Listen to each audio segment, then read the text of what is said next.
5 a.m. on the dot, I woke up to the sound of my printer going off in my office down the hall.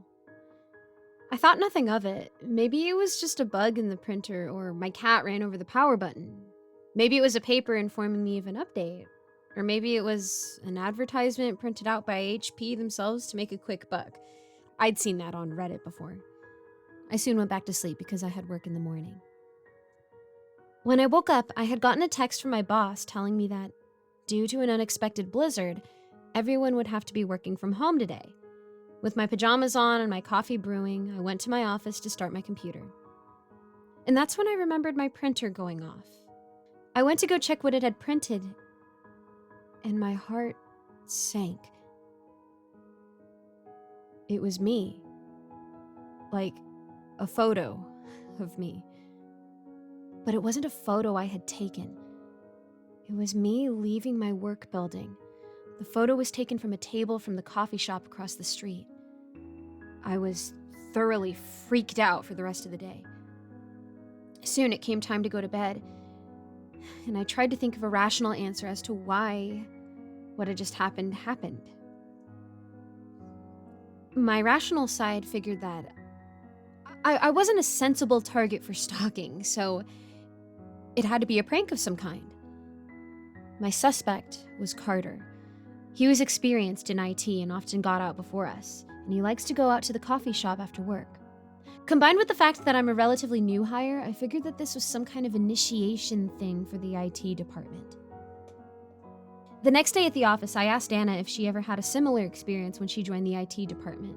She's also a relatively new hire, and she's only been in the IT department for a little over 6 months now, so if Carter had ever pulled a prank like this, it would still be a fresh memory.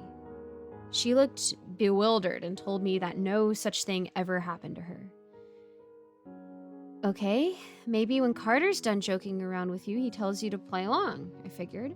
While I do love a good prank, I definitely have to report that to HR or something. When I got home from work that day, I passed my office on my way to the kitchen, and I saw a piece of paper on the edge of my printer. I picked it up to look at it. On the page were 2 photos. One was a photo of my car.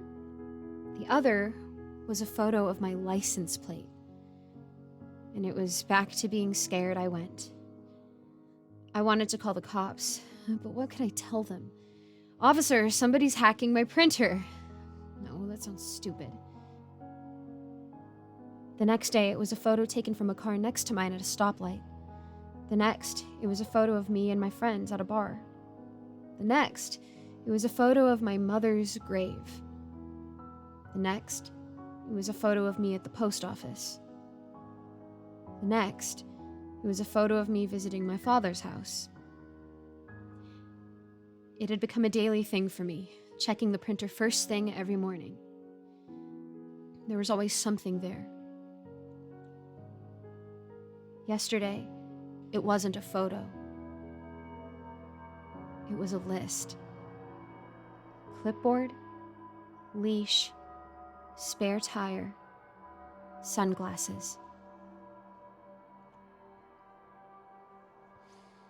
And when I went down to my car, I found the driver's side window destroyed. Someone had broken into my car. I checked the car and everything on that list had been stolen from it. Now I had evidence, I could finally call the police. I called them that night and they came over, investigated my printer, inspected the damage in my car, and left. They told me they were opening an investigation. Some DNA had been found in the car, and they were working on creating a profile of the perpetrator. That night, the printer went off again. It was the first time it had done so more than once per day.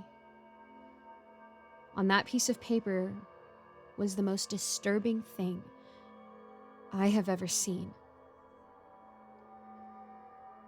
On it was my full address, apartment number, door code, full name, and birthday. Below it was a photo of my front door. Below that was a photo of a toolbox containing a bottle of chloroform, a rag, a rope, and a box cutter. Lastly, There was a photo of 3 masks in a box. The masks looked like mutilated human faces. They weren't like Halloween masks. These masks were covered in a deep bronze shade. Dried up blood. These masks had blemishes, cuts, wounds, and layers of skin. I could see their pores. They were real corpses. They were rotting. They were real corpses. "See you soon" was written at the bottom of the page. I'm staying at a friend's house tonight. I'm scared. What do I do?